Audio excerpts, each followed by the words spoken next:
Hello friends, in today's question, two identical uniform disks roll without slipping on two different surfaces AB and CD starting at A and C with linear speeds V1 and V2 respectively and always remain in contact with the surfaces. If they reach B and D with same linear speeds and V1 is 3 meter per second, then V2 in meter per second is taking G as 10. So we have two disks. One disk starts from A and stops at B with the velocity V1, which is given as 3 meter per second, and difference in the height of A and B is 30 meter. Second disk, which starts from C and stops at D, and the disk which starts from C is having a velocity V2, which you are supposed to find out, and the difference in the height of C and D is 27 meter. And in this question it is also given that velocity of disk A when it reaches B and velocity of disk C when it reaches D is same. It means if velocity of disk which starts from A is VB and velocity of the disk which starts from C at D is VD, then VB is equal to VD. Okay, so this is the basic information, and in this case we are going to use the conservation of energy. Okay, so final kinetic energy minus initial kinetic energy will be equal to amount of work done, that is nothing equal to mgh. So we are going to use work energy theorem. Okay, so let us write it. In the first case we are going to find out kinetic energy of the disk which is rolling, because it says it contact with the surface without slipping. Okay, so we say kinetic energy of any object, rolling object,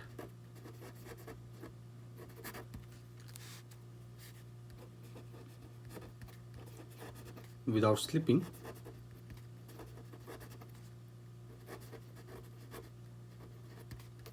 let us suppose that is given as Ke, and the kinetic energy with the only rolling motion is consisting of two parts, rotational as well as translational, and one will be governed by half I omega square, where I is the moment of inertia, and the second one will be governed by half mv square. So we can write this as half I omega square plus half mv square, and we can write the moment of inertia of the disk,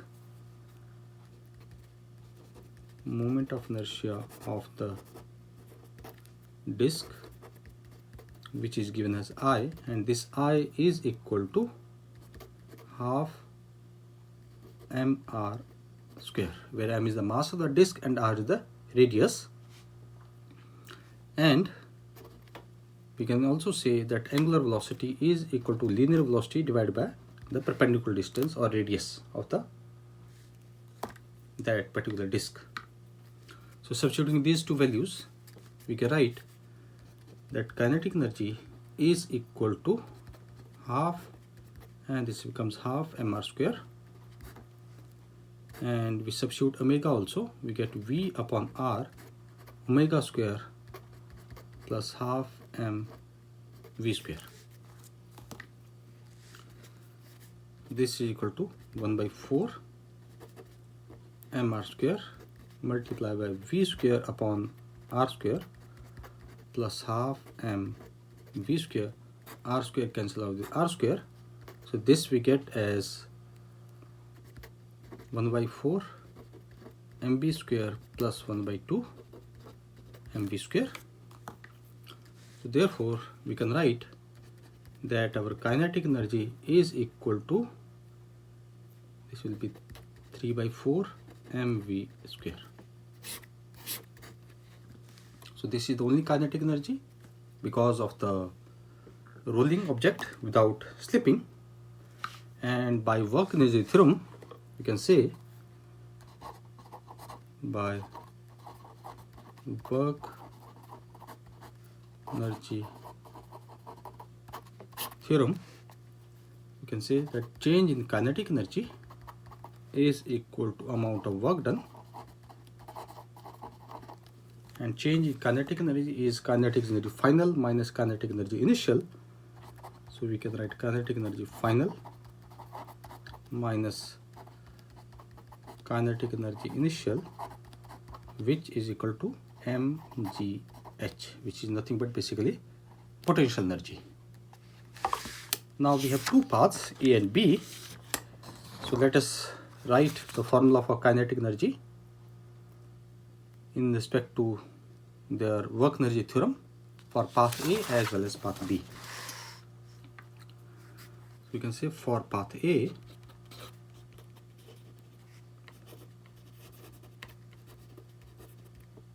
for path AB, final kinetic energy will be equal to 3 by 4 m VB square minus 3 by 4 m V1 square is equal to mgh and difference between the height of AB.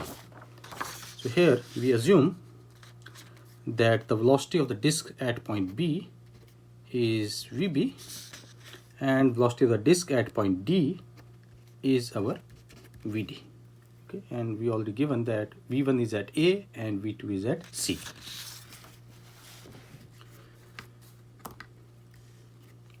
So here mass cancels out throughout, and we can write this as VB square minus V1 square is equal to 4 by 3 GH and AB.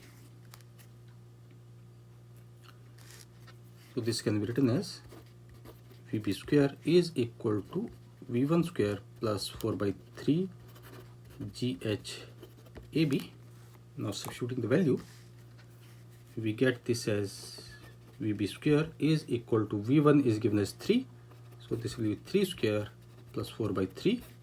G is supposed to be taken as 10 and height between the difference between A and B is 30. So this comes as, we can cancel out, this goes by 10 and this will be equal to 9 plus 400, which will be equal to 409. So therefore we can say our VB is equal to square root of 409 meter per second. Now same for path CD.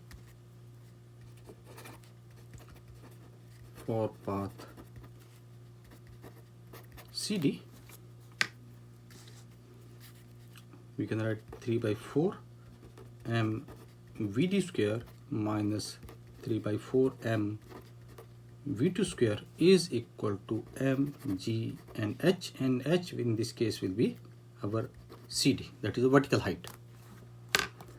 Similarly, m cancels out throughout and we can write this equation as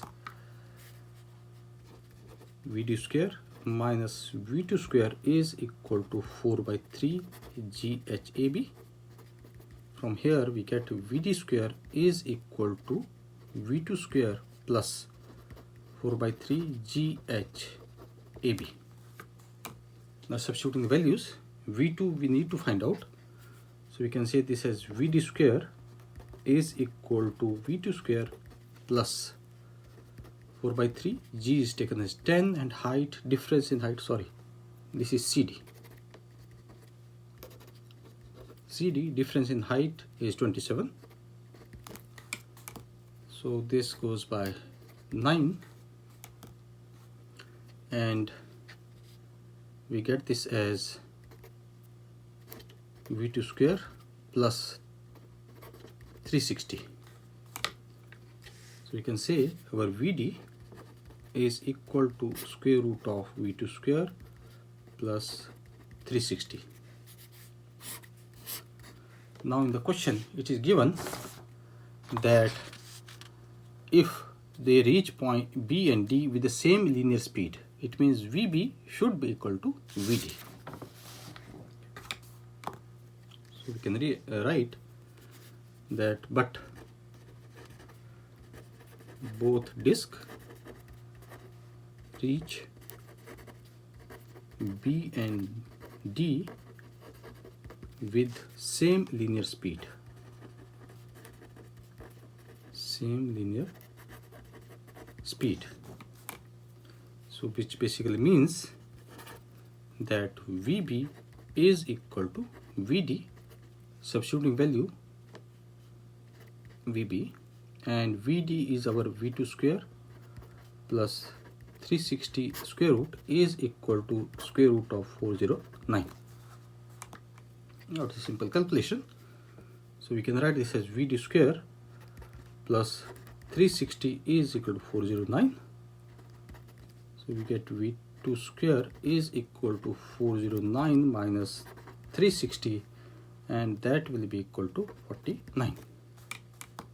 So therefore we get V2 is equal to square root of 49, or we can say V2 is equal to 7 meter per second.